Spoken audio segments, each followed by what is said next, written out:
Praise the lord. దేవుని నామనికి స్తోత్రములు కలుగునుగాక. దేవుని బిడ్డలారా, యేసుక్రీస్తు నామంలో మీకు అందరికీ శుభములు తెలియజేస్తున్నాను. కీర్తనల గ్రంథము 5వ అధ్యాయము 3వ వచనం మనం చదువుకుందాం. కీర్తనలు 5:3. యెహోవా, ఉదయమున నా కంఠస్వరము నీకు వినబడును, ఉదయమున నా ప్రార్థన నీ సన్నిధిని సిద్ధము చేసి కాచియుందును. దేవుని నామకి స్తోత్రములు కలుగునుగాక. దేవుని బిడ్డలారా, దావీదు భక్తుడు ఉదయకాలమే నా కంఠస్వరం నీకు వినబడును. దేవునికి తన కంఠస్వరం వినబడ చేయాలని ఎంతో ఆశతో ఉన్నాడు.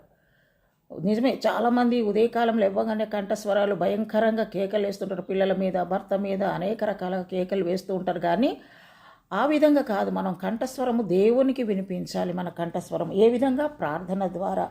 ఉదయమున నా కంఠస్వరం నీకు వినబడును, ఉదయమున నా ప్రార్థన సిద్ధము చేసి కాచుకొని ఉందును. ప్రార్థన సిద్ధము చేసుకుంటున్నాడంట భక్తుడు. ఏ విధంగా ప్రార్థన చేయాలి, ఏ అంశాలు ప్రార్థన చేయాలని నైటే ప్రిపేర్ అయిపోతున్నాడు భక్తుడు. మనం ప్రిపేర్ అవుతాం. ఎక్కడన్నా ప్రయాణం అంటే వారం రోజుల ముందే బ్యాగులన్నీ చదువుతాము, పెట్టెలు చదువుకుంటాము, పర్సులు చదువుకుంటాము. అన్నీ ప్రయాణాలంటే ఎంతో శ్రద్ధగా మనం అన్నీ చదువుకుంటాం కదా. కానీ భక్తుడు అంటున్నాడు, ప్రార్థన నేను సిద్ధము చేసి కాచుకొని ఉన్నాను. ఎప్పుడెప్పుడు తెల్లవారుతుందా, ఎప్పుడెప్పుడు దేవుని సన్నిధిలో ప్రార్థన చేయాలని ప్రార్థన అంశాలన్నీ కూడా సిద్ధము చేసుకుంటున్నట్టుగా మనం చూస్తున్నాం. దేవుని బిడ్డలారా, మనము ప్రార్థన అన్నది ఏం చేయాలో ఏమో అని కొందరు అంటూ ఉంటారు. నాకు ప్రార్థన చేయడానికి రాదు, ప్రార్థన అంటే ఏంటో నాకు తెలియదు అనేసి. ప్రైజ్ ద లార్డ్, హల్లెలూయా. ప్రార్థన అంటే నాకు తెలియదు అని ఎన్నో సంఘ పెద్దలుగా ఉన్నటువంటి వారు, మరి ట్రెజరరు, ప్రెసిడెంట్, వీళ్ళందరూ కూడా మరి అయ్యగారు ప్రార్థన చేయమని చెప్పినప్పుడు సైగలు చేస్తూ ఉంటారు. నాకు ప్రార్థన రాదు, నేను చెయ్యలేను ప్రార్థన అనేసి.